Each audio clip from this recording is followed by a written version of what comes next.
Hey guys, welcome back to the another video channel में। आपकी friend Shreya स्वागत करती है आपका जीके चैनल पर। तो ये है हमारा लेक्चर नंबर 3 जो कि है चैप्टर 1 का, जिसमें हम स्टार्ट किया था हमने टॉपिक नंबर 1, जिसमें हम पढ़ रहे थे differential equation of first order and first degree, जिसमें हमने एक टाइप देखा था लीनियर डिफरेंशियल इक्वेशन का, लेबनिज़ लीनियर डिफरेंशियल इक्वेशन, जो कि हम पिछले 2 लेक्चर्स में कंप्लीट कर चुके हैं। फर्स्ट वाले लेक्चर में हमने इंट्रोडक्शन लिया था और लेबनिज़ डिफरेंशियल इक्वेशन सॉल्व की थी, और हमने सेकेंड वाले में उसके कुछ प्रैक्टिस क्वेश्चन को सॉल्व किए थे। अब ये है हमारा सेकेंड फॉर्म ऑफ लीनियर, मतलब हम कह सकते हैं कि टाइप है लीनियर डिफरेंशियल इक्वेशन का, जहाँ पर वापस से जो हमारी डिफरेंशियल इक्वेशन रहेगी वो लीनियर फॉर्म में रहेगी, मतलब हमारी इक्वेशन की डिग्री 1 रहेगी। आप यहाँ पर देख सकते हैं डिग्री 1 है, इसे हम कहते हैं बर्नौली इक्वेशन। इस टाइप की इक्वेशन को हम एको टाइप के नाम से जानते हैं, जो कि है equation reducible to linear form. मतलब इसमें हम कुछ न कुछ सब्स्टिट्यूट या रिप्लेस या फिर कोई सी मेथड लगाकर हम उसे रिड्यूस कर देते हैं हमारी लेबनिज़ के फॉर्म में। तो इस इक्वेशन को आपको सॉल्व करने के लिए लेबनिज़ लीनियर फॉर्म आपको सॉल्व करते आना चाहिए। अगर आपको अभी तक वो वाला फॉर्म सॉल्व नहीं करते आ रहा है तो आपको इस क्वेश्चन में थोड़ी डिफ़िकल्टीज आ सकती है। तो आप मैं चाहूँगी कि आप पहले वो 2 लेक्चर्स कंप्लीट करिए, फिर आप इस वीडियो को देखेंगे तो आपके लिए ज़्यादा बेहतर होगा, आपको ज़्यादा अच्छे से क्वेश्चन समझ आएंगे। तो इस इक्वेशन में क्या होता है, हम वापस उसी पॉइंट पे चलते हैं। इस टाइप की इक्वेशन में क्या होता है, हम कुछ न कुछ अगड़म तिगड़म करके उसे कन्वर्ट कर देते हैं हमारी लेबनिज़ लीनियर फॉर्म में। तो उसके बाद की जो प्रोसेस रहेगी वो सेम हमारी लेबनिज़ लीनियर डिफरेंशियल इक्वेशन के फॉर्म की ही रहेगी, जिसमें हम सॉल्व करते थे पी एंड क्यू निकालना, फिर इंटीग्रेटिंग फैक्टर निकालना, जस्ट लाइक दैट हम वैसे ही सॉल्व करेंगे। बस लास्ट में जो हमने अगड़म तिगड़म लगाई है, मतलब हमने जो सपोज किया है उसको वापस से हम उसकी जगह पर पुट करके आंसर्स देंगे। तो अब हम चलते हैं, इसका इंट्रोडक्शन तो हो गया। अब इसमें देखते हैं इसमें क्या होता है। अभी तक हमने इस टाइप की इक्वेशन पढ़ी थी dy by D X plus P Y equals to Q. बस यहाँ पर क्या हो गया, एक y की टर्म, मतलब y का फंक्शन या फिर y की पावर n मैंने ऐसे लिख दिया है, पर ये मोस्ट ऑफ द केसेस या फिर कह सकते हैं यहाँ पर आता है हमारा फंक्शन ऑफ y। यहाँ पर अधिकतर बुक्स में y की पावर n में रहता है, तो आपको कन्फ्यूजन ना हो इसलिए मैंने y की पावर n लिख दिया। बट इस जगह पर y का कोई सा भी फंक्शन आ सकता है, ज़रूरी नहीं है कि y की पावर वाली ही चीज़ें आए आपको, लेकिन यहाँ पर फंक्शन ऑफ y जैसे cos x आ गया, e to the power y आ गया, इस टाइप के क्वेश्चंस भी आपको आ जाते हैं। तो इस क्वेश्चन में जैसे आपको सॉल्व करना रहेगा वो हम इसके बाद प्रोसेस देखते हैं। तो इसमें क्या होता है, बस एक टर्म एक्स्ट्रा आ जाती है मल्टीप्लिकेशन इसके साथ। यहाँ पर जो फंक्शन है x का, आपको पता ही होगा यहाँ p एंड q क्या रहते हैं, x के फंक्शन रहते हैं, तो उसके साथ एक एक्स्ट्रा मल्टीप्लिकेशन में आ जाता है फंक्शन ऑफ y का कोई सा भी फंक्शन यहाँ पर आ जाता है। सेम इधर भी जब हमारी जो इक्वेशन रहेगी या x के फॉर्म में लीनियर रहती है तो क्या होता है, x की फॉर्म में लीनियर के लिए हम ये वाली इक्वेशन का फॉर्म यूज़ करते हैं। तो यहाँ पर क्या होगा, एक x वाली टर्म मल्टीप्लिकेशन में आ जाएगी। सेम यहाँ पर भी वही रहेगा, यहाँ पर क्या रहेगा, फंक्शन ऑफ x आ जाएगा मल्टीप्लिकेशन में। तो यहाँ पर फंक्शन ऑफ x, इसको आप देख सकते हैं, अगर यहाँ dx बाई dy है तो x का फंक्शन मल्टीप्लिकेशन में आता है, और अगर dy बाई dx है तो y का फंक्शन मल्टीप्लिकेशन में आता है। अब इसको सॉल्व करने की हम प्रोसेस देखते हैं, तो इन दोनों की प्रोसेस लगभग सेम ही है, तो हम इसकी डिस्कस करते हैं क्योंकि अधिकतर इसकी इम्पोर्टेंस ज़्यादा रहती है। आप चाहो तो इसको भी सेम प्रोसेस से कर सकते हो। मैं जैसा जैसा y की पावर n के साथ करूँगी, आप वैसा वैसा x की पावर n के साथ करोगे, तो ये वाली इक्वेशन भी आपकी सॉल्व हो जाएगी। तो हम इसको देखते हैं कि इसको कैसे सॉल्व किया जाता है। तो इसकी प्रोसेस के सबसे पहले हम क्या करते हैं, हम सपोज करते हैं कि जो हमारा यहाँ पर y का फंक्शन है वो y की पावर n ही है। तो सपोज कीजिए कि हमारा जो फंक्शन है y का, जो आपको क्वेश्चन में गिवन है q के साथ, वो है y की पावर n। तो अब हम क्या करते हैं इसको सॉल्व करने के लिए, ये वाली जो टर्म है, मतलब यहाँ पर जो भी y का फंक्शन आएगा उसको हम पूरी इक्वेशन में डिवाइड करेंगे। सबसे पहले आप प्रोसेस नंबर 1 क्या रहेगी, divide the whole equation by जो एक्स्ट्रा टर्म मल्टीप्लिकेशन में आई है वो। तो मैं लिख देती हूँ, divide the differential equation by y की पावर n। मतलब यहाँ पर जो गिवन है, आप चाहो तो मैं यहाँ पर लिख देती हूँ फंक्शन ऑफ y, जो कि यहाँ पर गिवन है y की power n। For this particular case हम डिस्कस कर रहे हैं। जैसे जैसे क्वेश्चन आगे बढ़ते जाएंगे मैं आपको बताता जाऊँगी किस तरीके से यहाँ पर y के फंक्शंस आते हैं। तो अभी यहाँ पर हमारे लिए पर्टिकुलर केस के लिए फंक्शन ऑफ y क्या है, y की पावर n। तो हम पूरी इक्वेशन को किससे डिवाइड करेंगे, y की पावर n से। तो हमारे पास क्या इक्वेशन हो जाएगी, 1/y की power n dy/dx plus P Y के अपॉन में y की power n is equals to Q, क्योंकि यहाँ से y की पावर n हट जाएगा। फिर क्या करेंगे, ये फर्दर सॉल्व हो रहा है, इस हम फर्दर सॉल्व करेंगे।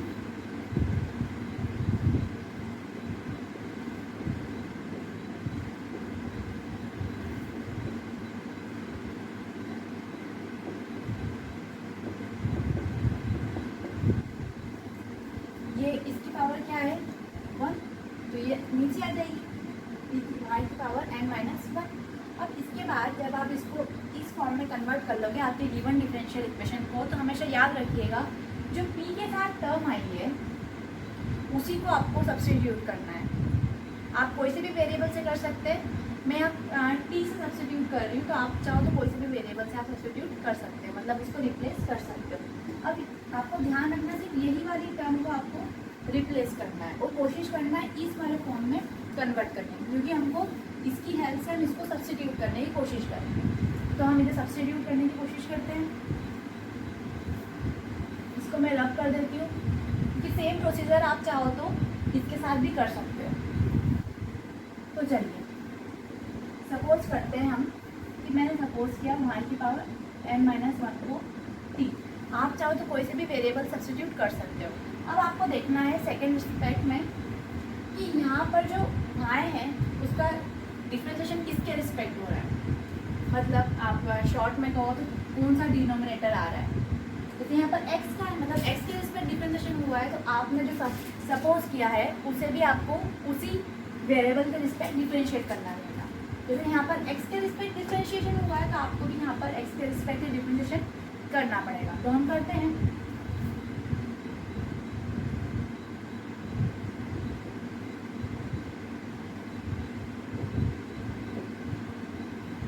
यहाँ क्या हो जाएगा dy/dx। अब आपको इसका डिफरेंशिएशन आता होगा, इसको हम ऊपर लेकर जाएंगे, तो ये क्या बन जाएगा y की पावर -n-1। इसका डिफरेंशिएशन हमें करना है with respect to dx is equals to dt/dx। अब देखिए इसका डिफरेंशिएशन हम चेन रूल से करेंगे, तो ये वाली जो वैल्यू है वो आगे आती है, तो हमने एज इट इज आगे लिख दी। अब क्या होता है x की पावर n-1, यहाँ वेरिएबल चेंज हो चुका है y, तो y की पावर n-1, तो ये -n-1 अब यहाँ पर dy/dx भी आएगा, तो यहाँ लिख दिया मैंने dy/dx। यहाँ एज इट इज जो चल रहा है dt/dx, क्योंकि ये चेन रूल से होता है, पहले फंक्शन का कर दिया, फिर जो वेरिएबल बचा उसका भी फंक्शन का, उस वेरिएबल का भी हमने डिफरेंशिएशन कर दिया। अब इसको हम आगे सॉल्व करते हैं। तो ये क्या हो जाएगा, ये मैंने माइनस का अंदर मल्टीप्लाई किया, तो ये क्या हो जाएगा 1 - n। इसको सॉल्व करते हैं, मैंने माइनस का अंदर मल्टीप्लाई किया, तो ये हो जाएगा माइनस का n प्लस का 1 माइनस का 1। ये हो गया -n plus 1 -1 as it is. यहाँ मल्टीप्लाई में हमारा चल रहा है dy/dx is equals to dt/dx। अब देखिए ये वाली टर्म क्या बन रही है, +1 से -1 कैंसिल आउट हो जाएगा, बचा क्या -n, मतलब हम करते हैं 1 - n y की पावर -n। y की पावर -n मतलब क्या है, ये अपॉन में चल जाएगा। जैसे y की पावर -1 देती है तो हम उसे कैसे लिखते हैं 1/y लिखते हैं, तब इसे ऐसा ना लिखकर 1/y की पावर n लिखते हैं, dy/dx as it is equals to dt/dx। अब देखिए कि आपको ये टर्म दिख रही है जैसी हमने यहाँ पर बनाई थी, तो हमें यहाँ पर कौन सी टर्म चाहिए, सिर्फ 1/n dy/dx। हमें क्या चाहिए 1/n dy/dx, मतलब हमें ये जो एक्स्ट्रा टर्म है इसको इधर शिफ्ट करना पड़ेगा। तो हम इसे अब शिफ्ट करते हैं, तो क्या बन जाएगा 1/y⁴n dy/dx is equals to क्या बन गया ये 1/1 - n dt/dx। ये बन गया हमारा। अब हम क्या करते हैं, इसको सब्स्टिट्यूट कर देते हैं। इसको सब्स्टिट्यूट करेंगे तो हमारे पास रिजल्टेंट इक्वेशन क्या आ जाएगी 1/1 - n dt/dx प्लस t। हमने इसको क्या सपोज किया था, t सपोज किया था, ये लिख दिया मैंने t, q as it is. अब देखिए यहाँ पर n क्या है जो हमने पर्टिकुलर केस के लिए लिया है। मैं आपको फिर से बार बार कह रही हूँ, यहाँ पर कुछ कुछ क्वेश्चंस में फंक्शन भी आ जाता है। ज़रूरी नहीं है कि इस टाइप की आपको फंक्शन है कि y की पावर में दे दिया, y की पावर 2, y की पावर 3, इस टाइप के आते हैं। लेकिन कुछ कुछ क्वेश्चन में यहाँ पे y के फंक्शंस भी आ जाते हैं। हम पर्टिकुलर केस को डिस्कस कर रहे हैं कि अगर यहाँ पर y की पावर n टाइप के फंक्शन आ जाए तो हम कैसे सॉल्व करेंगे। तो अगर y की पावर n टाइप के फंक्शन है तो यहाँ कुछ ना कुछ न्यूमेरिक वैल्यू होगी। अगर y की पावर 2 हो गई, y की पावर 3 हो गई, इस टाइप के फंक्शंस आएंगे। तो ये वाली चीज़ क्या हो जाएगी, कांस्टेंट हो जाएगी। सपोज यहाँ y की पावर 2 आ गई तो 1 - 2 क्या हो जाएगा -1। तो ये कुल मिला के आपके पास dt/dx की फॉर्म में टर्म बनेगी। ये तो न्यूमेरिक है, मतलब कांस्टेंट हो जाएगा। ये कांस्टेंट नहीं कह सकते, मतलब यहाँ पे कुछ ना कुछ न्यूमेरिक वैल्यू देगा आपको ये। तो ये आप सपोज कर लीजिए कि आपकी जो इक्वेशन है ये लेबनिज़ लीनियर फॉर्म में आ चुकी है। ये कोई सा फंक्शन नहीं बनेगा, फिर से रिपीट करिए, ये फंक्शन नहीं बनेगा, ये आपकी एक न्यूमेरिक वैल्यू बनेगी। तो हम न्यूमेरिक वैल्यू के साथ लीनियर डिफरेंशियल इक्वेशन आप सॉल्व कर सकते हो by the help of integrating factor जो हम निकालते हैं पी एंड क्यू में लेबनिज़ लीनियर डिफरेंशियल इक्वेशन। तो ये कुछ प्रोसेस थी जिस टाइप से आप कन्वर्ट करोगे बर्नौली डिफरेंशियल इक्वेशन को लीनियर में। अब क्या होगा, आपके जो मोस्ट ऑफ द क्वेश्चंस रहेंगे उसमें आपको dy/dx, या फिर अगर आपको क्वेश्चन वाला सॉल्व करवाना चाहता होगा इन टर्म्स ऑफ dx/dy, तो वो आपको ना ये वाली टर्म आपको गिवन देगा कि आपको किसके रिस्पेक्ट में, किसके फॉर्म में आपको सॉल्व करना है। वो आपको dy/dx या फिर dx/dy जिस अकॉर्डिंग टू क्वेश्चन सॉल्व करवाना चाहता है आपसे, वो ये वाली टर्म आपको देगा। क्योंकि पिछले वाली इक्वेशन में हम जैसे सोचते थे कि हम किसके रिस्पेक्ट में बनाए, dx/dy बनाए या फिर dy/dx बनाए, तो उसमें हम क्या देखते थे, फंक्शंस को देखते थे कि किसके रिस्पेक्ट में फंक्शन है। अगर जैसे p एंड q, अगर हमको x के फंक्शन गिवन रहते थे तो हम x के रिस्पेक्ट डिफ्रेंशिएट करते थे, या फिर हम उसकी y की लीनियरिटी देखते थे, मतलब y की पावर 1 है या x की पावर 1 है। दो चीज़ें देखते थे, या तो हम फंक्शन से डिटरमाइन करते थे, जैसे p एंड q हमारा जो स्टैंडर्ड फॉर्म होता है उसमें p एंड q x के फंक्शन रहते हैं। तो हम डिटरमाइन करते थे कि फंक्शन कैसे, अगर x के फंक्शन है तो हम x के रिस्पेक्ट डिफ्रेंशिएट करते थे। अगर y के फंक्शन होते थे, जैसे वो इक्वेशन का फॉर्म ये था, अब यहाँ पर आर एन एस क्या देते थे, y के फंक्शन, तो हम डिटरमाइन करते थे अगर आर एन एस y के फंक्शन है तो हम y के रिस्पेक्ट डिफ्रेंशिएट करते थे, या फिर अगर p एंड q x के फंक्शन है तो हम x के रिस्पेक्ट डिफ्रेंशिएशन करते थे। तो हमें इससे पता चल जाता था कि अगर x के फंक्शन है तो dy/dx बनेगा, और अगर y के फंक्शन है तो dx/dy बनेगा। या फिर हम लीनियरिटी देखते थे कि डिफरेंशियल इक्वेशन में किसकी पावर 1 है। अगर x की पावर 1 थी तो हम ये फॉर्म लेते थे, y की पावर 1 थी तो हम ये फॉर्म लेते थे। बट इस इक्वेशन पे जब क्वेश्चन आएंगे तो मैंने देखा है मोस्ट ऑफ द केसेस में आपको ये वाले टर्म गिवन रहते हैं। तो आपको चिंता करने की ज़रूरत नहीं है कि कैसे अगर इस टाइप के क्वेश्चन आ गए तो हम कैसे सॉल्व करेंगे। मोस्ट ऑफ द केसेस में ये आपको दिए रहेंगे, और अगर आपको कुछ कंफ्यूज करने के लिए दिए तो उसका मैं एक क्वेश्चन करवाऊँगी, उस टाइप का एक क्वेश्चन करवा दूँगी कि उसको कैसे सॉल्व करना है, कैसे हैंडल करना है। अब इसका पीछे रीज़न ये रहता है कि आपको इसको उलझाते क्यों नहीं है।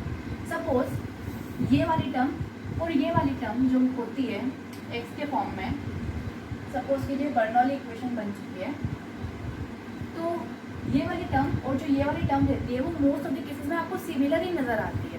जैसे सपोज कर लीजिए मैंने आपको दे दिया x की पावर 5 y का स्क्वायर, ये आपको मैंने दे दिया। तो ये वाली जो टर्म है आप कैसे पता करोगे कि ये किसकी राइट हैंड साइड वाली टर्म है, इसकी या इसकी? अगर मैं चाहूँ तो इसको इसमें भी डाल सकती हूँ। क्यों? x का फंक्शन है, x का फंक्शन प्रेजेंट है, y की पावर n वाला ये इसमें प्रेजेंट है। इधर देखिए x की पावर n प्रेजेंट है, y का फंक्शन भी प्रेजेंट है। मतलब अगर आपको कंफ्यूज करने के लिए वो देता है तो ये चीज़ें बहुत कठिन हो जाती है कि हम किसके रिस्पेक्ट करें, क्योंकि ये जो RHS वाली टर्म है वो दोनों में सिमिलर ही होती है। एक और एग्जांपल आपके लिए देते हैं।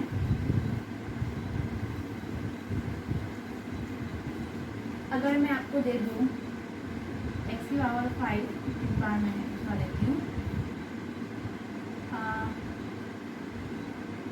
sin x tan x, अगर मैंने ये वाली RHS दे दी तो इधर दे दिया। क्यों क्या होता है? x का फंक्शन होता है, tan y लो। क्यों क्या होता है? x का फंक्शन होता है, x का फंक्शन प्रेजेंट है। अब मैंने आपको यहाँ बार बार कहा है कि यहाँ पर y की एक हमने सिर्फ पर्टिकुलर केस डिस्कस किया जिसमें जो एक्स्ट्रा मल्टीप्लिकेटिव टर्म है वो y की पावर n, यहाँ पे फंक्शन ऑफ y प्रेजेंट हो सकता है। इधर क्या प्रेजेंट हो सकता है? Function of x। ऐसा करें तो अब देखिए यहाँ पर क्यों x का फंक्शन होता है, x का फंक्शन प्रेजेंट है, y का फंक्शन प्रेजेंट है, तो ये RHS इसमें भी हो सकती है। सेम इधर देखिए यहाँ पर s क्या होता था? y का फंक्शन होता था, ये y का फंक्शन प्रेजेंट है, हाँ है। x का फंक्शन प्रेजेंट है। यहाँ पर सिर्फ हमने पर्टिकुलर केस डिसाइड किया था कि अगर जो एक्स्ट्रा मल्टीप्लिकेटिव टर्म है वो y की पावर n या फिर x की पावर n की टर्म में आ जाए तो हम कैसे सॉल्व करेंगे। यहाँ पे फंक्शंस ही आते हैं एक तरीके से देखिए तो ये भी इसी का फंक्शन हुआ ना।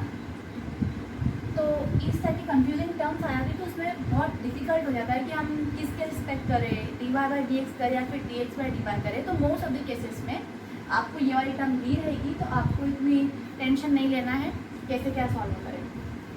तो आपको इसमें से कुछ नोट डाउन करना हो तो आप कर सकते हैं। फिर हम क्वेश्चंस की ओर बढ़ते हैं कि किस तरह के क्वेश्चंस आते हैं और उन्हें कैसे सॉल्व करना है। ठीक है,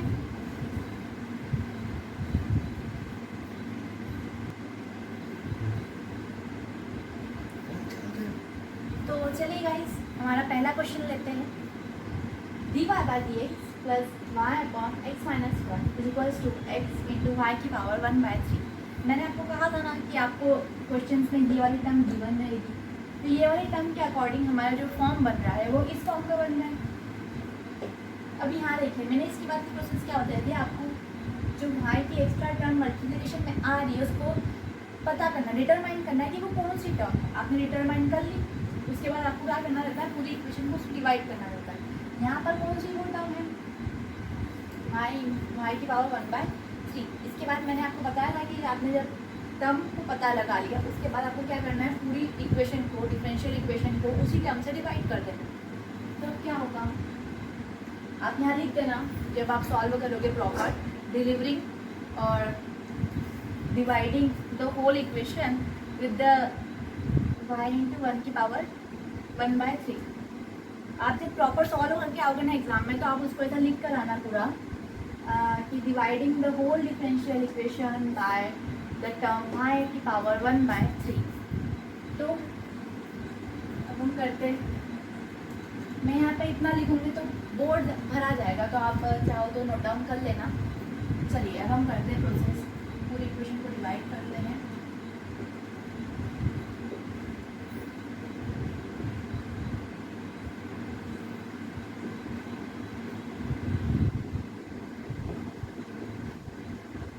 इधर से ये वाली टर्म हट जाएगी क्योंकि ये टर्म इसके अपॉन में आ जाएगी तो वो कैंसिल आउट हो जाएगी।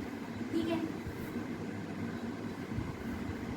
अब हम इसको फर्दर सॉल्व करते हैं। मैंने आपको कहा था कि y वाली टर्म जो भी आपकी आ रही है या फिर x वाली टर्म उसको प्रॉपर सॉल्व करना है। इसको हम सॉल्व करेंगे तो क्या बन जाएगा,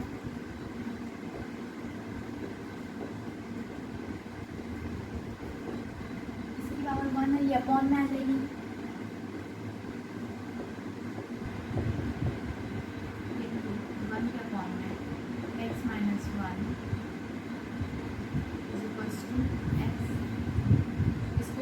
सॉल्व किया जा सकता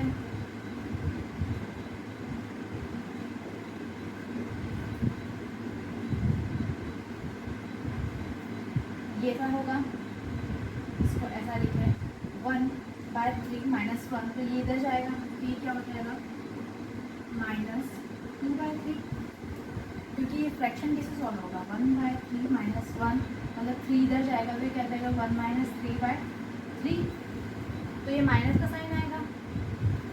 ऐसे ही सेम क्या होगा, यहाँ पर -2/3 आएगा, -2/3 मतलब क्या होगा, ये पावर ऊपर चले जाएगी, तो इसे हम ऊपर शिफ्ट कर देते हैं डायरेक्ट। ये क्या हो जाएगा, y की पावर 2/3 × 1/x - 1 = x। ठीक है, अब मैंने कहा था आपको पी एंड क्यू डिटरमाइन करना है, तो आपको पी है, ये है, और ये क्या है क्यू, ये क्यू है, ये पी। तो आपकी जो पी के साथ वाली टर्म है उसको आपको सब्स्टिट्यूट करना आता था, मैंने आपको कहा था। तो यहाँ पर क्या है, पी के साथ टर्म कौन सी आ रही है, y की पावर 2/3, तो हम सब्स्टिट्यूट करेंगे, तो आप फिर से लाइन लिखना बाय सब्स्टिट्यूटिंग y की पावर 2/3 = t, और जो भी आप वेरिएबल लेना चाहते हैं उसके साथ। तो उसे मैं इधर लिख देती हूँ। सपोज कर लो, हमने सपोज किया y की पावर 2/3 = t। अब मैंने कहा था उसी वेरिएबल के रिस्पेक्ट आपको डिफरेंशिएट करना जिसके रिस्पेक्ट आपको क्वेश्चंस में गिवन है। यहाँ x के रिस्पेक्ट है, हम इसको भी किसके रिस्पेक्ट करेंगे, x के रिस्पेक्ट। तो ये क्या होगा, इसका डिफरेंशिएशन, ये पावर आगे आएगी 2/3 y की पावर, इसमें से 1 सब्ट्रैक्ट हो जाएगा, क्योंकि फॉर्मूला क्या होता है, x की पावर n का डिफरेंशिएशन क्या होता है, n x की पावर n - 1। तो ये क्या होगा 2/3 - 1, फिर y का डिफरेंशिएशन होगा with respect to x। Chain rule हम लगा रहे हैं यहाँ पर सिंपल सा, = dt/dx। ठीक है, ये कर लिया हमने डिफरेंशिएशन। इसके बाद की प्रोसेस क्या होगी, हमको सब्स्टिट्यूट करना रहेगा, जिसको हम कोशिश करेंगे कि ये वाली टर्म हमारी बन जाए। हम इसको बनाने की कोशिश करते हैं। चलिए, हमारे पास क्या टर्म आई है 2/3, y की पावर में क्या चल रहा है, ये फ्रैक्शन है, इसको हम सॉल्व करेंगे तो क्या आएगा 2 - 3, 3 का मल्टीप्लाई 1 में होगा 3/3, ये as it is dy/dx = dt/dx। ठीक है, हमको टर्म कौन सी चाहिए, हमको चाहिए 1 के अपॉन में y की पावर 1/3 dy/dx। तो dy/dx है, इसको हम कन्वर्ट करते तो ये क्या होगा, y की पावर -1/3 बनेगा, क्योंकि 2 - 3 कितना आएगा -1/3। ये एज इट इज लिख दिया मैंने, dy/dx = dt/dx।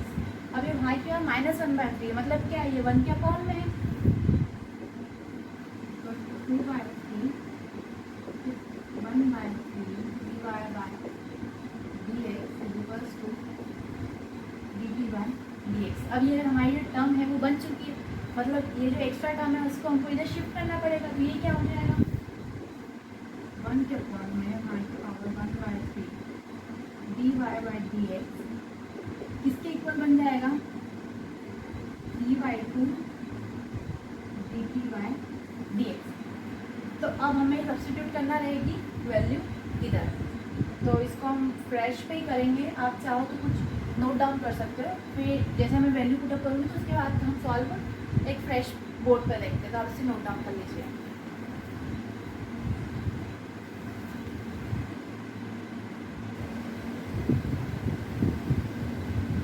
हाय गाइस, तो हमने जैसा कन्वर्ट करा था इक्वेशन को, वो कुछ इस फॉर्म में बनी थी हमारी 1 के अपॉन में y की पावर 1/3 dy/dx प्लस y की पावर 2/3 × 1 के अपॉन में x - 1 = a। हमने इस फॉर्म को कन्वर्ट कर लिया था, हमारे गिवन फॉर्म को हमने कन्वर्ट करा था इस फॉर्म में। फिर हमने क्या किया था, सब्स्टिट्यूट किया था y की पावर 2/3 को t से, और फिर ये हमारे सब्स्टिट्यूशन का रिजल्ट आया था। तो हमने ये वाली टर्म को भी सब्स्टिट्यूट करने के लिए क्या वैल्यू आ गई थी हमारी 3/2 dt/dx। तो अब इनसे हम सब्स्टिट्यूट करते हैं हमारी कन्वर्टेड इक्वेशन में, तो ये क्या बन जाएगी 3/2 dt/dx प्लस y पावर 2/3 को सपोज क्या था t, तो उसे भी हम सब्स्टिट्यूट कर देते हैं। तो ये क्या हो जाएगा e के अपॉन में x minus 1 is equals to x। अब ये आपको लीनियर फॉर्म में दिख रही होगी, लेकिन हमने जो भी लीनियर फॉर्म पढ़ी है उसमें यहाँ कोएफिशिएंट ओनली 1 ही रहता है। तब हम क्या करेंगे, होल इक्वेशन को डिवाइड कर देंगे 3/2 से। तो क्या हो जाएगा हमारे पास dt/dx plus 2/3 x minus 1 is equals to 2/3 x। इस 3/2 से हम डिवाइड करेंगे तो यही बन जाएगा। चलिए, तो अब ये हमारी कौन सी हो गई है, लीनियर फॉर्म में आ चुकी है। लेबनिज़ लीनियर डिफरेंशियल इक्वेशन फॉर्म में। अब हमें क्या करना है, पी एंड क्यू को डिटरमाइन करना है। यहाँ पर पी क्या होगा, टी, यहाँ पे टी नहीं होगा, 1 के अपॉन में x माइनस 1। तो क्या होगा, अब ये हमारा पी एंड क्यू निकल आया है। इधर क्यू क्या होगा हमारा 2/3 into x. So P and Q निकल आया। अब इसके बाद की प्रोसेस हमारी क्या होती है, हमने लेबनिज़ लीनियर डिफरेंशियल इक्वेशन फॉर्म में पढ़ी थी, इंटीग्रेटिंग फैक्टर निकालना, जो कि होता था e टू द पावर में इंटीग्रेशन ऑफ p। तो हम इधर देखते हैं, p हमारे पास है, इंटीग्रेटिंग फैक्टर हम निकालते हैं। Integrating factor is equal to e की पावर में 2/3 इंटू 1 के अपॉन में x माइनस 1 dx। तो अब इसका हम इंटीग्रेशन करेंगे तो हमारे पास क्या आ जाएगा, इंटीग्रेटिंग फैक्टर। सो ये क्या हो जाएगा, e की पावर में 2/3 कांस्टेंट है, उसको हम इंटीग्रेशन के बाहर लिख देते हैं 2/3। अब अंदर क्या बचा, ये बचा। अब 1 के अपॉन में x minus 1 into D x. इसका हम इंटीग्रेशन कैसे करेंगे, इसका इंटीग्रेशन सिंपल आ जाएगा, log x की power minus log x minus 1 इसका इंटीग्रेशन हो जाएगा। तो ये क्या आ जाएगा हमारे पास, e की पावर में 2/3 इसका इंटीग्रेशन आ जाएगा log x माइनस 1। अब हमें log की प्रॉपर्टी पता है कि ये वाली जो टर्म रहती है वो इस टर्म की पावर रहती है। मतलब log अगर x की पावर n है तो हम लिख सकते हैं इसे, ये वाली टर्म आगे आ जाती है तो हम लिख देते हैं log x की n log x, ये वाली टर्म को हम आगे ले आते हैं। तो यदि अब n log x है तो हम इसको इस फॉर्म में वापस भी तो लिख सकते हैं, ये वाली टर्म को हम वापस पावर बना देते हैं। तो अब हम क्या करेंगे, ये वाली टर्म है इसको वापस से हम इधर शिफ्ट, मतलब इसके इधर ले आएंगे। तो हमारे पास ये रिजल्टेंट क्या बनेगा, e की पावर में log x माइनस 1 पावर 2/3। अब आपको पता है e और log आपस में कैंसिल आउट हो जाते हैं, तो क्या होगा, हमारा इंटीग्रेटिंग फैक्टर हमारे पास आ जाएगा x माइनस 1 की पावर 2/3। ये हमारे पास इंटीग्रेटिंग फैक्टर आ गया। अब इसके बाद की आपको प्रोसेस पता है, फिर भी हम 1 या 2 क्वेश्चंस में देखेंगे। उसके बाद के जो हमारे प्रैक्टिस क्वेश्चन रहेंगे उसमें हम यहाँ तक लेबनिज़ लीनियर डिफरेंशियल इक्वेशन बनाकर छोड़ देंगे, ताकि उसमें ज़्यादा टाइम कंज्यूम ना हो हमारी वीडियो पर, क्योंकि उसको फिर लेबनिज़ के अकॉर्डिंग सॉल्व करने में भी टाइम लग जाता है। तो आप उसे घर पर ट्राई कीजिएगा। तो हम देखते हैं, आपको कुछ नोट डाउन करना हो तो आप कर सकते हैं।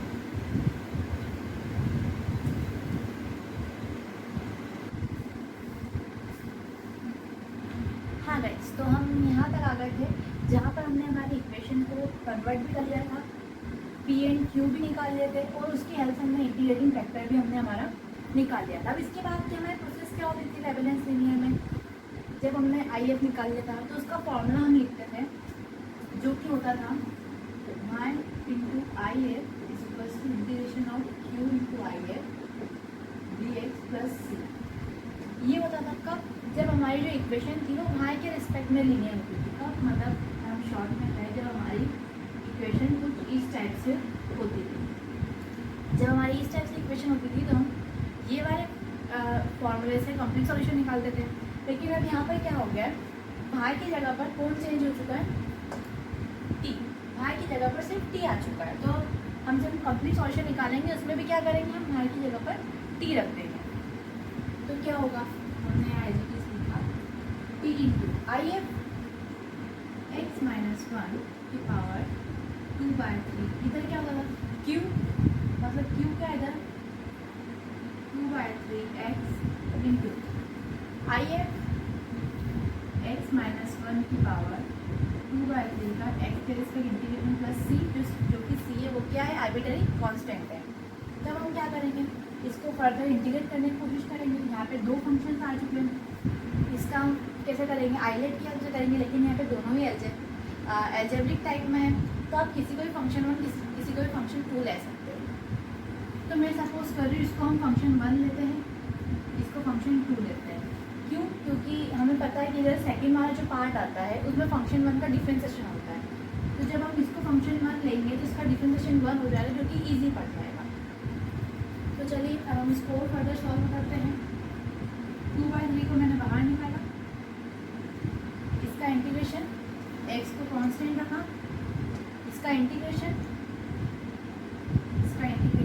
x माइनस वन की पावर 2/3 dx माइनस एक होल इंटीग्रेशन, फिर इसके अंदर dy/dx ऑफ फंक्शन वन, मतलब फंक्शन वन क्या है हमारा x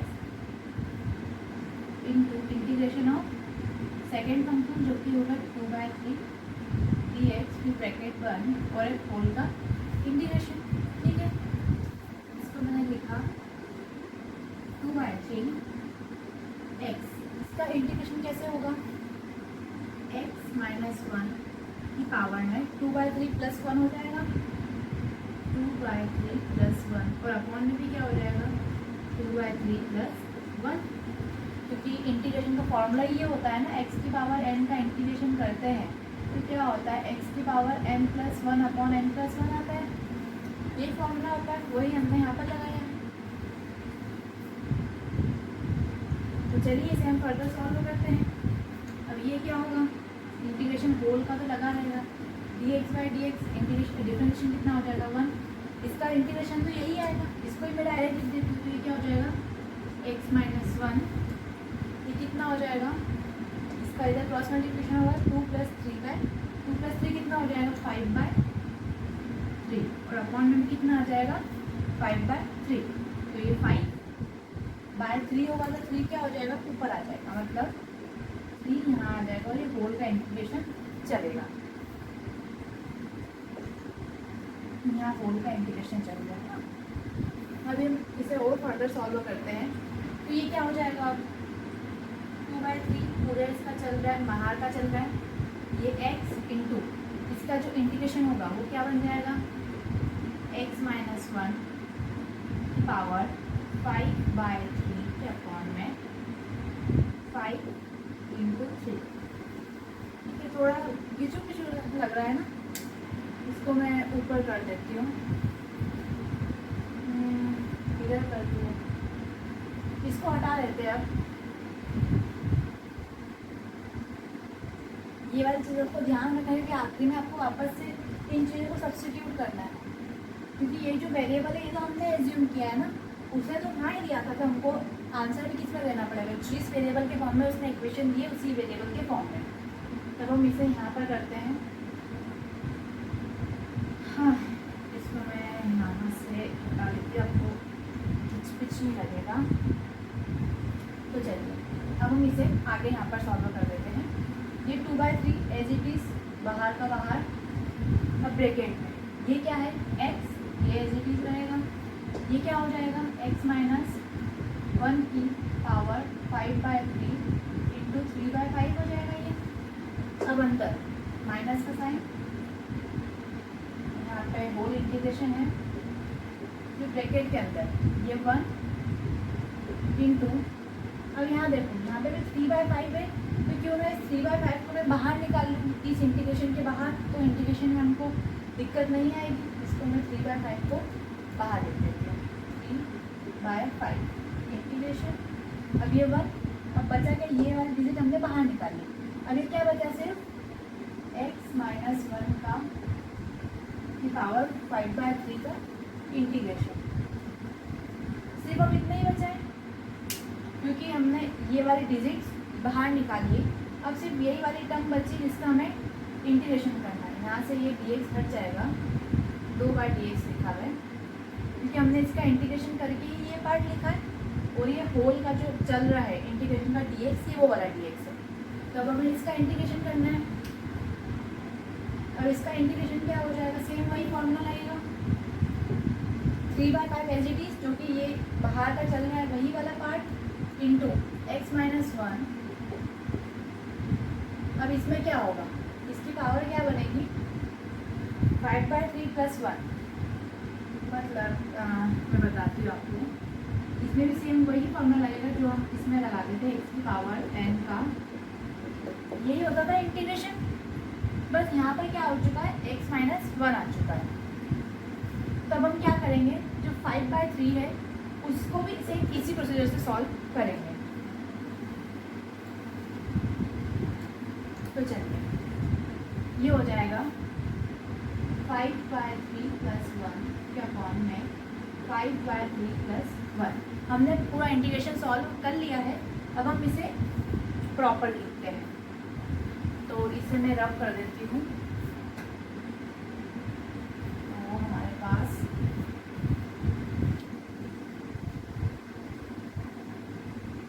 ये वाली चीज़ तो LHS वाली साइड को तो हमने कुछ किया ही नहीं, मतलब वो वही की वैसी ही है। ये वाला पार्ट हमारा इंटीग्रेशन पार्ट का सॉल्यूशन आ गया, तो इसे हम प्रॉपर इधर लिख देते हैं।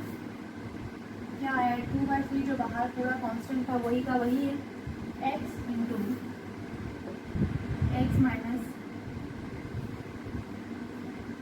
माइनस 1 की पावर 5/3 इंटू 3/5 माइनस 3/5 होल बाहर है, अंदर क्या आया है, इसका इंटीग्रेशन, जो कि इंटीग्रेशन क्या किया है हमने, ये किया है जब हमने इंटीग्रेशन ऑफ x माइनस 1 के बाद 5/3 को इंटीग्रेट किया विद रिस्पेक्ट टू x, तो यही आया 3/5 बाहर का बाहर, 5/3 प्लस 1 और ये 5/3 प्लस 1 अपॉन, ठीक है।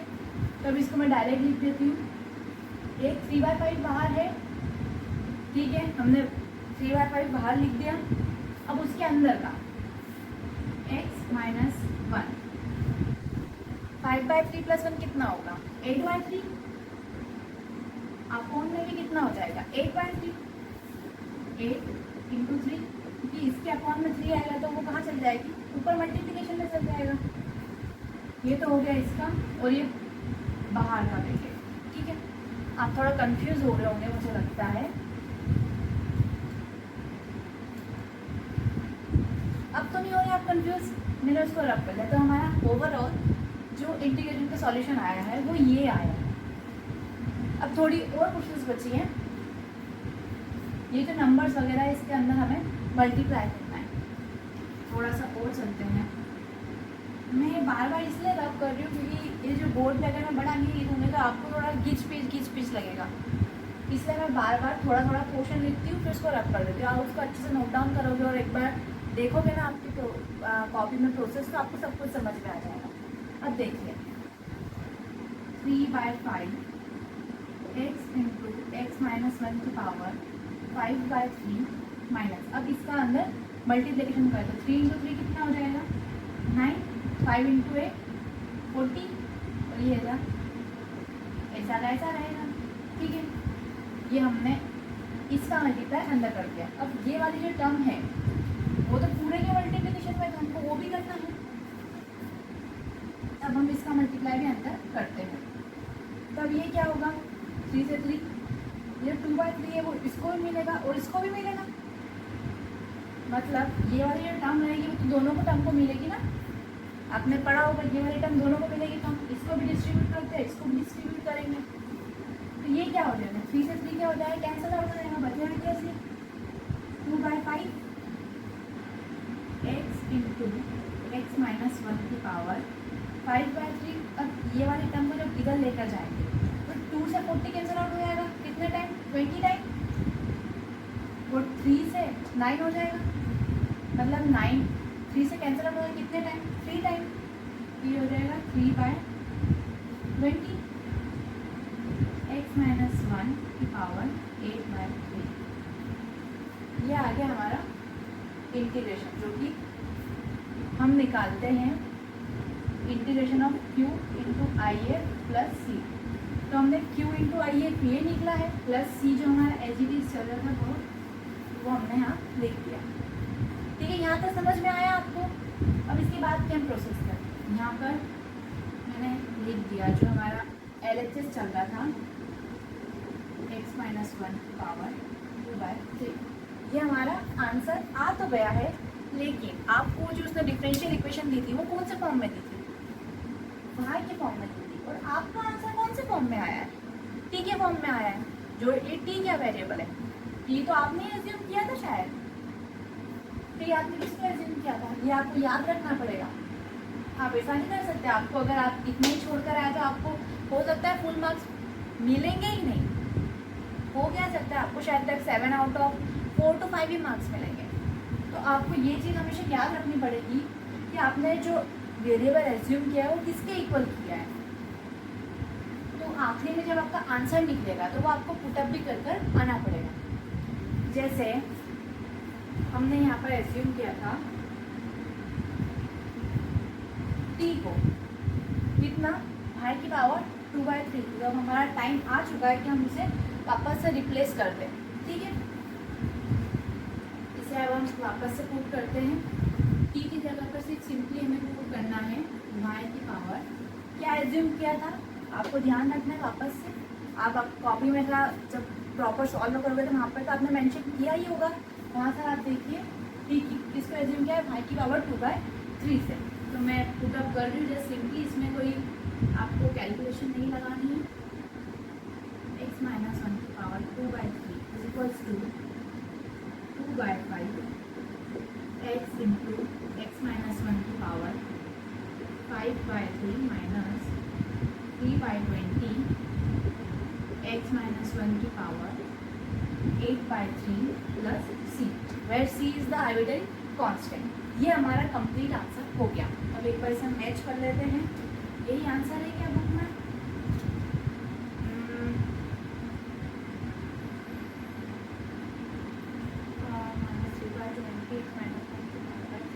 हाँ, जो हमारा आंसर आया वो पूरा सही आया है। ये हो गया हमारा कंप्लीट सॉल्यूशन। और आप चाहो तो ये वाली टर्म को इसके होल अपॉन में ला सकते हो, अगर नहीं भी लाओगे तो भी चल जाएगा। इतना बड़ा सॉल्व अगर आपने सही किया है तो आपको पूरे मार्क्स दे देगा। अब हम कुछ और क्वेश्चंस करते हैं इस टाइप के, तो आपको ये नोट डाउन करना है, आप कर लीजिए, फिर मैं एक फ्रेश क्वेश्चन लेकर आती हूँ।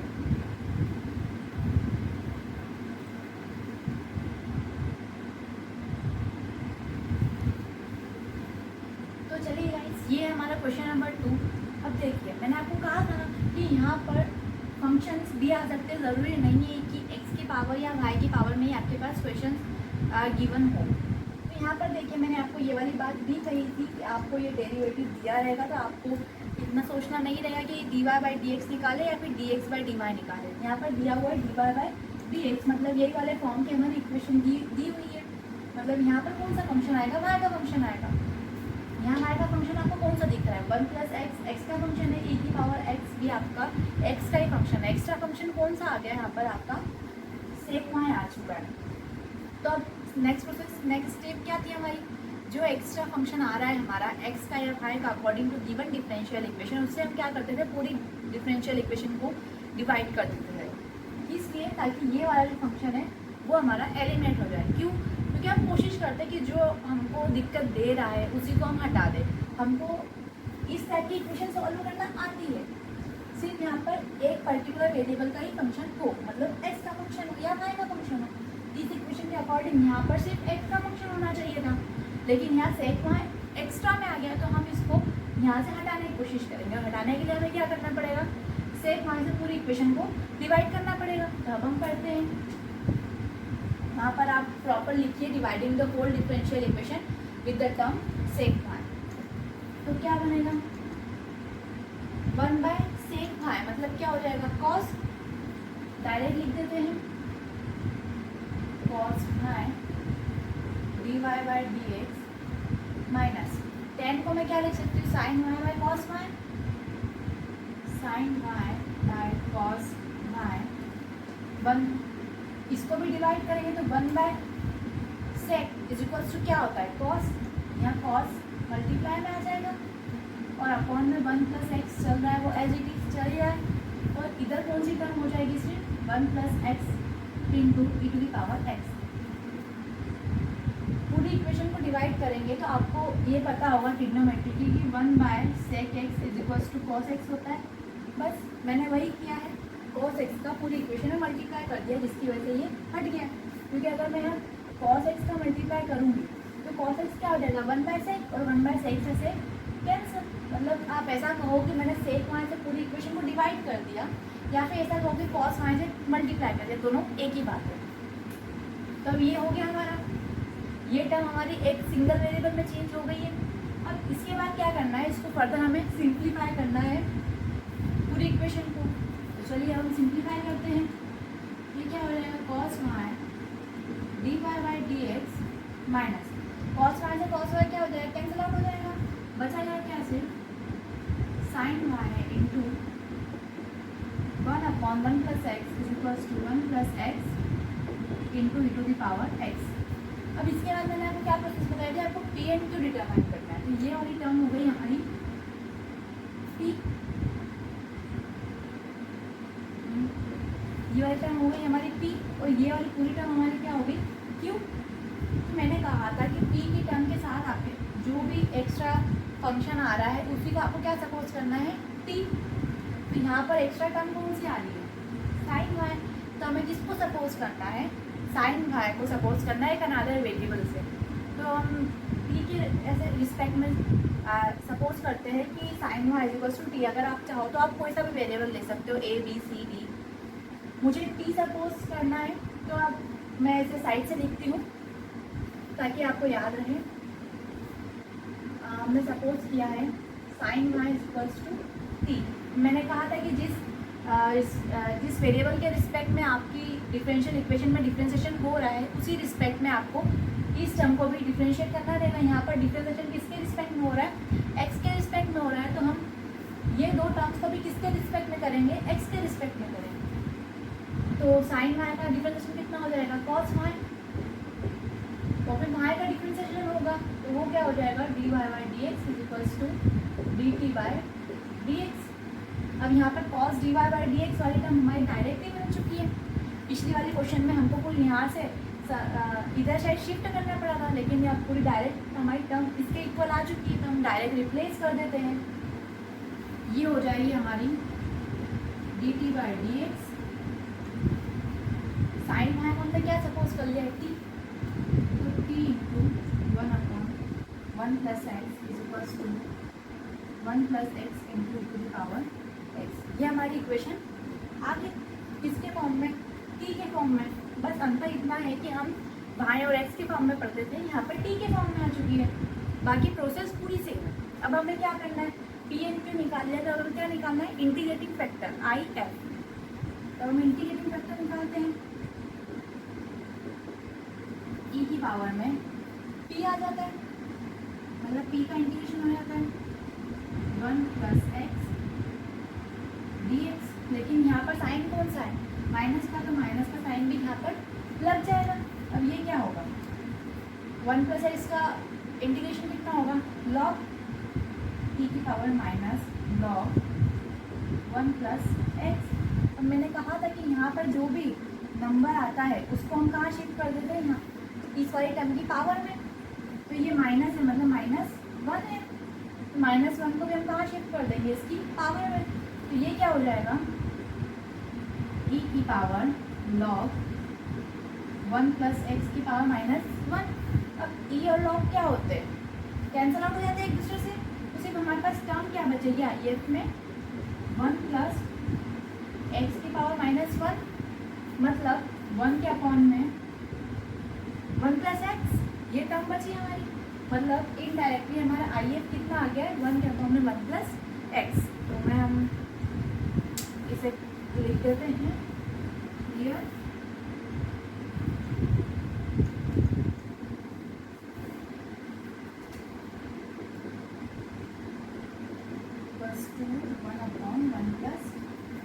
अब हमारी IF निकालने के बाद की प्रोसेस क्या होती थी हम y इंटू आई एफ करके जो कंप्लीट सॉल्यूशन का मैंने आपको फॉर्मूला बताया था वो उसके हेल्प से हम सॉल्यूशन निकालते थे।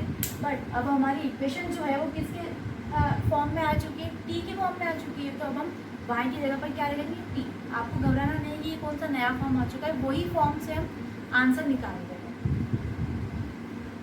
ठीक है, अब हम क्या करेंगे, t इंटू इंटीग्रेटिंग फैक्टर क्या आया है 1/1 plus X is equals to Q into I F होता था। क्यू कितना है 1 plus X e to the power x, I A कितना निकला है 1/1 plus X D X plus C, where C is the constant. C कोई सा भी कांस्टेंट हो सकता है। ठीक है, अब हम इसके बाद सॉल्व करते हैं। तो इसके बाद क्या हो जाएगा, ये t 1 के अपॉन में 1 plus x as it is. अब देखिए ये 1 प्लस एक्स अपॉन में है, यहाँ मल्टीप्लाई में क्या हो जाएगा, कैंसल आउट हो जाएंगे, बचेगा क्या सिर्फ हमारे पास e की पावर x का इंटीग्रेशन, e की power x plus c।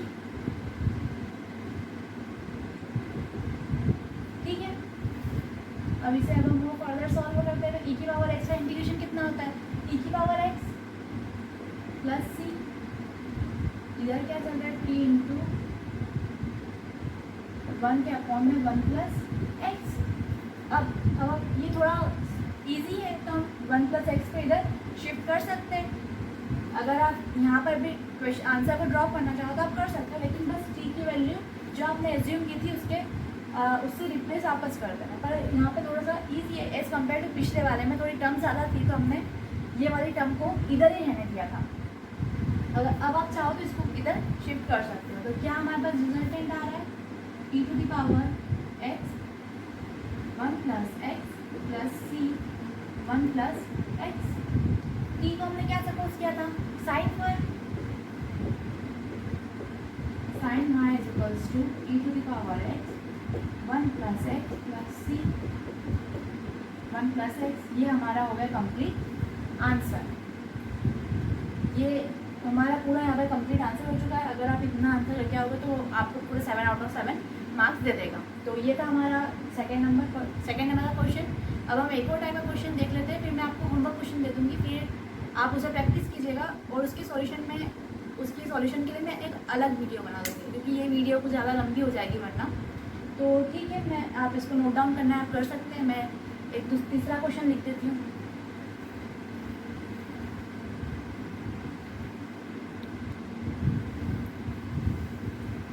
Hi guys, ये हमारा क्वेश्चन नंबर 3।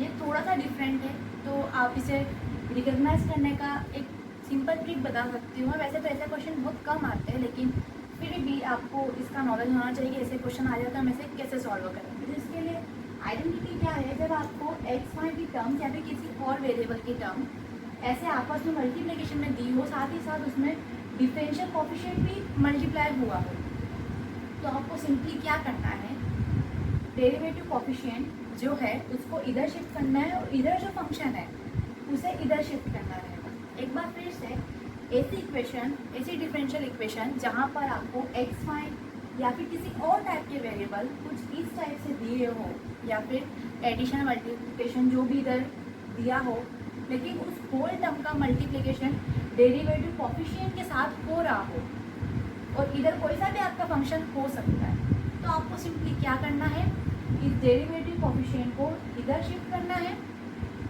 और इधर जो भी फंक्शन होगा, जैसे फिलहाल तो इधर 1 है, अगर कुछ भी होता तो उसको आपको इधर साइड शिफ्ट करना रहेगा। मतलब जैसे d y by D x, तो इधर जाकर क्या हो जाएगा, वो d x by D y according to mathematical rules.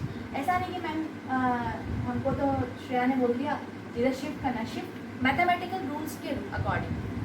जैसे d y by D x, तो इधर जाकर क्या हो जाएगा, d x by D y, इसके अकॉर्डिंग आपको करना रहेगा। अगर कोई फंक्शन है तो आप इसको आपको इधर डिवाइड में रहना रहेगा, अगर वो अपॉन में है तो इधर मल्टीप्लिकेशन में चला जाएगा। जैसे यहाँ पर 1 की जगह पर होता 1/x, तो ये x इधर मल्टीप्लिकेशन में जाता, ना कि इधर ऐसा कैसा शिफ्ट हो जाता। ठीक है, तो फिर से एक बार रिपीट कर रही हूँ, ऐसी इक्वेशन जहाँ पर आपको वेरिएबल्स आपस में मल्टीप्लिकेशन में हो, लेकिन जो वो टर्म बन रही हो, उनकी मल्टीप्लिकेशन की पूरी टर्म बन रही हो, उसके होल के साथ मल्टीप्लिकेशन में डेरिवेटिव कोफिशिएंट हो, तो आपको क्या प्रोसेस लगानी है, उस डेरिवेटिव कोएफिशिएंट को RHS में शिफ्ट करना रहेगा अकॉर्डिंग टू मैथमेटिकल रूल्स, और इधर जो भी फंक्शन रहेगा उसको आपको इधर साइड शिफ्ट करना रहेगा अकॉर्डिंग टू मैथमेटिकल रूल। तो हम इसे फर्दर सॉल्व करते हैं। ये क्या हो जाएगा, इसका अंदर मल्टीप्लाई करेंगे तो क्या हो जाएगा, ये x y plus x square Y cube is equals to, अब मैंने क्या कहा, इसको इधर अब हम शिफ्ट कर देंगे तो ये क्या हो जाएगा, dx बाय dy, ये हमारी टर्म बन गई। अब इसमें से दोनों एक्स वाई की टर्म्स बनी है, तो किसी भी एक टर्म को इधर साइड लेकर आ जाएंगे और एक को इधर ही आना जाएंगे, क्योंकि हमारा फॉर्म क्या होता है एक्स के फॉर्म में, dx by dy plus rx is equals to s x की पावर है, मतलब एक एक्स वाई वाले फंक्शन को इधर होना पड़ेगा और एक एक्स वाई वाले फंक्शन को RHS में होना पड़ेगा।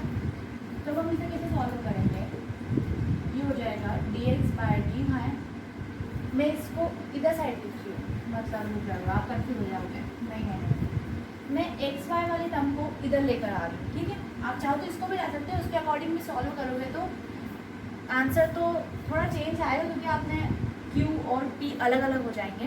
आप चाहो तो किसी से भी सॉल्व कर सकते हो।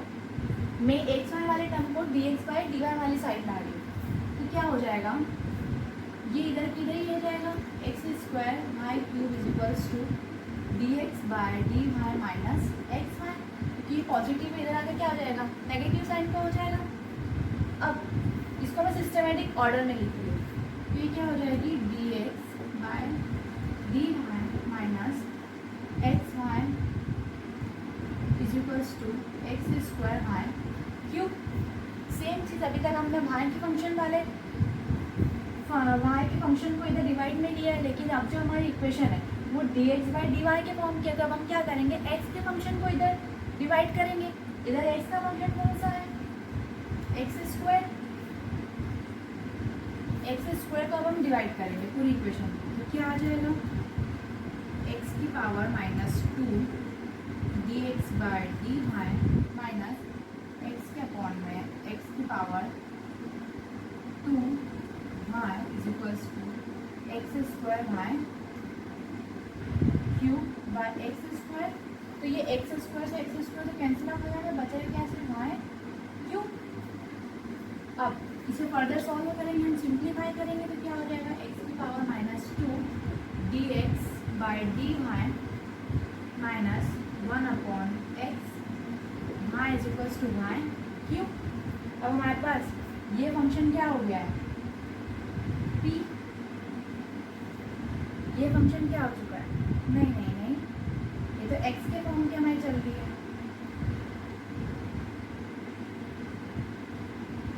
ठीक है। अब हमें क्या करना पड़ेगा, ये वाली टर्म के साथ जो आया है, इसमें कुछ मिस्टेक हो रही है क्या,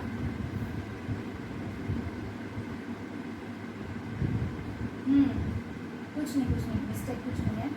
अब हमें ये वाली टर्म मतलब y के साथ जो आ रही है उसे हमें क्या करना पड़ेगा, एज्यूम करना पड़ेगा, ठीक है। सपोज जब जाके हमारी ये वाली टर्म क्या हो जाएगी, रिप्लेस हो जाएगी, तो हम क्या करेंगे, इसको एज्यूम करेंगे 1 बाय एक्स को, ठीक है। सपोज तो इसको डिफरेंशिएट अब हमको किसके रिस्पेक्ट करना है, डी वाई के रिस्पेक्ट करना है, तब हम इसको डी वाई के रिस्पेक्ट करेंगे, तो ये क्या हो जाएगा 1 by x square d x by D y is equals to d t by d y, ठीक है। तो हमें यहाँ क्या चाहिए, x की पावर माइनस 2 चाहिए, तो ये वाला माइनस साइन हम इधर शिफ्ट कर देंगे, तो ये क्या हो जाएगा हमारा 1 by x square d x by d y is equals to minus D t by d y. अब इसको हम सब्स्टिट्यूट कर देंगे इधर साइड वाली वैल्यूज में, मैं इसको प्रॉपर कर दूँगी क्योंकि आगे अब आपको सॉल्व करना रहेगा, सेम वही प्रोसीजर से आपको सॉल्व करना है। तो इसे मैं रफ कर देती हूँ यहाँ पर, चलिए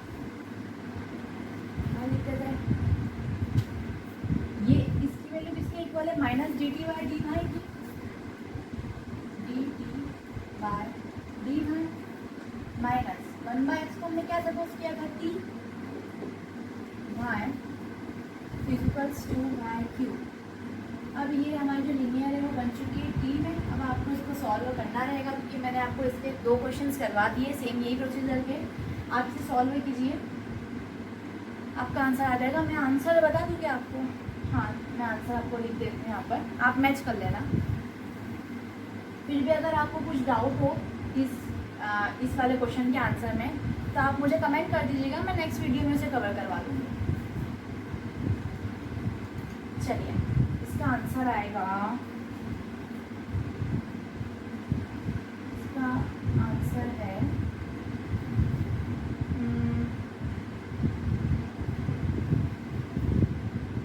1/x is equals to minus 2 y square by 2 minus 1 plus c e की power minus 1/y square by 2, 1/x equals to minus 2 y square by 2 minus 1 plus c की power minus y square by 2। ये इसका answer है। आप इसे try कीजिए, I hope आपका ये आंसर आ जाएगा। इससे बहुत इजी है प्रोसीजर, इसकी आएगी सेम वही रहेगी कि d t y d y है तो आपका जो आई एफ निकलेगा वो इंटीग्रेट होगा, वो वाई के रिस्पेक्ट आपको कुछ याद आ रहा होगा। बस ये समझिए कि ये वाला जो है वो जो हम एक्स के फॉर्म में लीनियर वाले प्रोसेस से सॉल्व करते थे सेम ऐसा ही है। आप इसे ट्राई कीजिए। अगर आपको कुछ भी डाउट होना तो आप कमेंट सेक्शन में बता दीजिएगा, मैं उसे नेक्स्ट वीडियो में कवर कर लूँगी। या फिर अगर नेक्स्ट वीडियो में छोटी रही जो कि हमारी प्रैक्टिस क्वेश्चंस की रहेगी तो मैं कोशिश करूँगी ये वाले जो हम यहाँ तक पहुँच गए इसके बाद हो सकेगा तो मैं उसमें सॉल्व करवा दूँगी। ठीक है, अब मैं आपको कुछ होमवर्क क्वेश्चन दे देती हूँ, तो आपको कुछ नोट डाउन करना हो, आंसर वगैरह नोट डाउन करना तो आप कर लीजिए। मैं होमवर्क क्वेश्चन लिख देती हूँ, सिर्फ 2 ही क्वेश्चन दूँगी पर आप उसे ईमानदारी से ट्राई कीजिएगा। ठीक है, अब उतार लीजिए।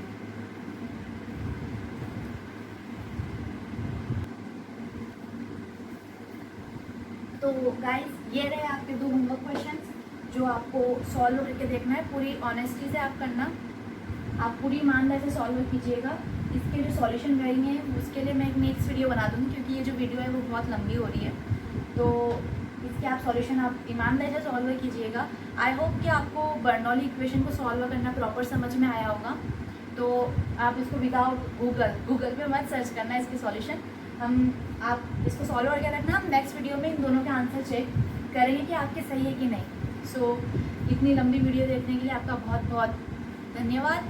टिल देन अब हम मिलते हैं एक नेक्स्ट वीडियो में इसके सॉल्यूशन के साथ। तो till then take care, good bye, thank you for watching.